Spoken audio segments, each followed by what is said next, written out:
رمضان کا چاند نظر آیا تو عرب ملک کے ایک خوبصورت شہر میں رہنے والا چھوٹا سا لڑکا حارث خوشی سے اچھل پڑا۔ گلیوں میں لائٹس لگ چکی تھیں، کھجوروں کی خوشبو بازاروں میں پھیلی ہوئی تھی اور مسجد سے تراویح کی آوازیں فضا میں گونج رہی تھیں۔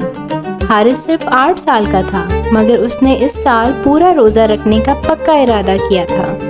پہلے دن سحری میں وہ نیند سے بھری آنکھوں کے ساتھ اٹھا۔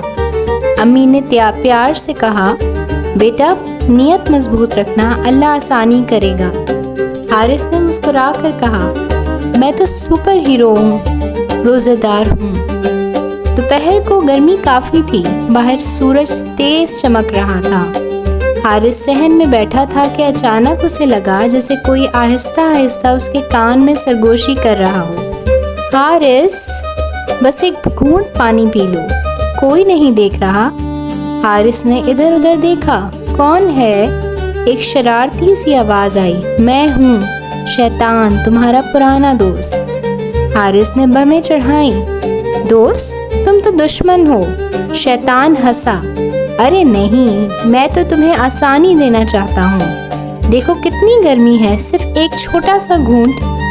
حارث نے مسکرا کر کہا، گرمی تو ہے، لیکن جنت کی ٹھنڈی نہریں اس سے زیادہ اچھی ہیں۔ شیطان ذرا پریشان ہوا، اچھا ٹھیک ہے، پانی نہیں تو فریج میں جو چاکلیٹ رکھی ہے وہی کھا لو، آدھی بات میں۔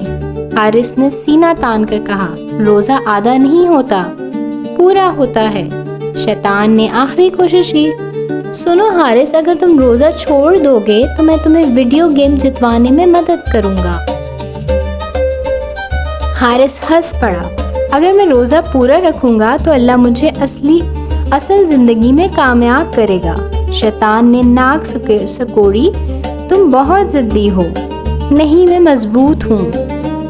پھر اس نے آنکھیں بند کی اور دعا کی، یا اللہ مجھے طاقت دے۔ اچانک شیطان کی آواز مدھم پڑ گئی، اوہو، یہ دعا کیوں کر لی، مجھے تو جانا پڑے گا، اور وہ غائب ہو گیا۔ شام کو جب اذان ہوئی تو حارث کی آنکھوں میں چمک آ گئی۔ اس نے کھجور اٹھائی اور دل ہی دل میں کہا، الحمدللہ، میں نے روزہ پورا کر لیا۔ امی ابو نے اسے گلے لگا لیا۔ ابو نے کہا، بیٹا، اصل کامیابی نفس پر قابو پانا ہے۔ حارث نے مسکرا کر جواب دیا، اور شیطان کو ہرانا بھی۔ سب ہنس پڑے۔ اس رات تراویح کے بعد حارث آسمان کی طرف دیکھ کر بولا، یا اللہ مجھے ہر رمضان میں ایسے ہی مضبوط رکھنا۔ اور کہیں دور شیطان آہ بھرتے ہوئے کہہ رہا تھا، اگلے سال پھر کوشش کروں گا۔